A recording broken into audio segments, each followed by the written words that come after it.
मैं अपनी मिसाल देना चाहता हूं। एबीपी न्यूज में मैं था, मैंने छोड़ दिया।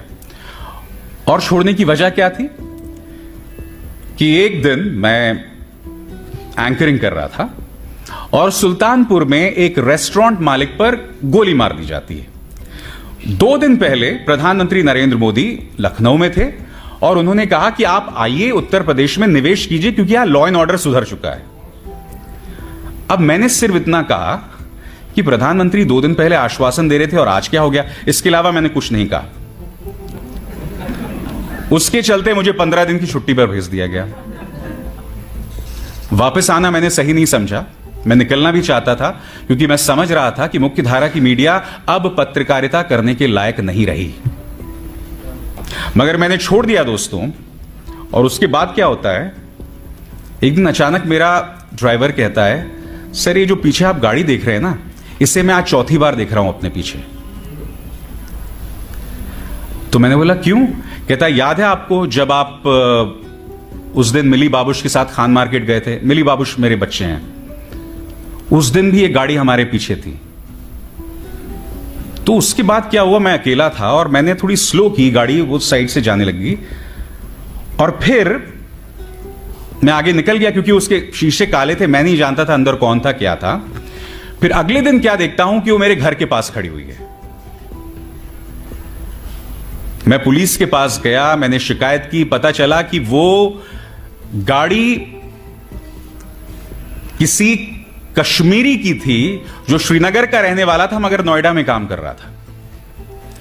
अब मुझे लगा अगर 1 in a blue chance कि वाकई ये वो है, कोई कश्मीरी मुस्लिम है जो यहां काम कर रहा है दिल्ली में, और अगर मैंने शिकायत को आगे लेकर गया तो वैसे ही तो आपको जानते हैं कश्मीरी और मुस्लिम तो बहुत ही जबरदस्त कॉम्बिनेशन है पुलिस को ठोकने के लिए।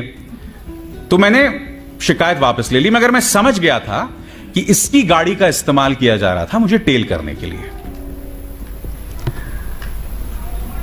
जिस चीज का जिक्र पन्नू जी ने कहा, the process is the punishment. मेरे और मेरी वाइफ के खिलाफ 13 करोड़ की टैक्स चोरी के अनाप शनाप टैक्स केसेस दर्ज कर दिए गए। उसके अंतर्गत वो लोग मेरी वाइफ के खिलाफ प्रोसिक्यूशन भी करने वाले थे क्योंकि वो मेरी पत्नी है। करीब 8 या 9 महीने तक उनके प्रमोशन को रोक के रखा गया और उनके साथ बैच था 8 और लोगों का, सिर्फ इसलिए क्योंकि उस बैच का हिस्सा मेरी वाइफ भी थी। और मुझे याद है जब ये तमाम चीजें होती थी तो आपके अपने ही जो कुछ और पत्रकार मित्र होते थे वो उसको लेके मजे लिया करते थे और कुछ लोग कहते थे अरे कोई बात नहीं यार, अगर तुम सच्चे हो तो डरने की क्या बात है। मैंने बोला डरने की तो कोई बात ही नहीं है, बस जैसे कहा ना कि जो प्रक्रिया है वही सजा है। The process this is the punishment.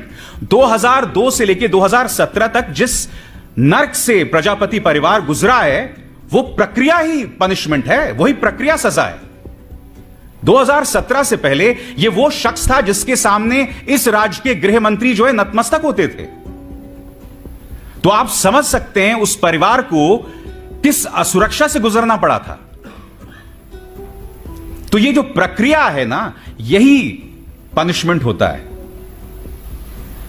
और आज लोग आसानी से कह देते हैं चलिए कोर्ट केसेस हो गया, कोई बात नहीं है, आप जीत जाओगे यार अगर आप सच्चे हो।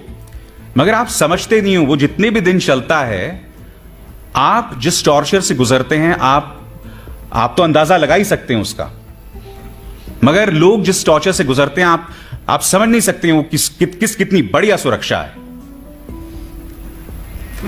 मगर मैं यही कहूंगा आप लोगों से कि समर्थन दीजिए हमारे उन पत्रकारों का जो इन छोटे छोटे इलाकों पर काम कर रहे हैं। मैं जानता हूं कुछ ऐसे लोग हैं जो इस पेशे को बदनाम भी करते हैं।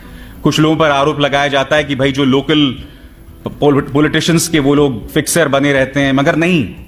फिर पवन जायसवाल जैसे पत्रकार भी हैं, एक मिसाल हैं छत्रपति जी जैसे भी। उनके हाथ मजबूत कीजिए, उनके हाथ मजबूत कीजिए ताकि किसी का सिला, किसी का परिणाम रामचंद्र छत्रपति जी जैसा ना हो। खैर उनकी तो एक विरासत है, मैं सिर्फ उनकी मौत की बात कर रहा हूं। वो आज जिंदा होते तो मैं नहीं जानता उनके जरिए और वो क्या क्या कर सकते थे।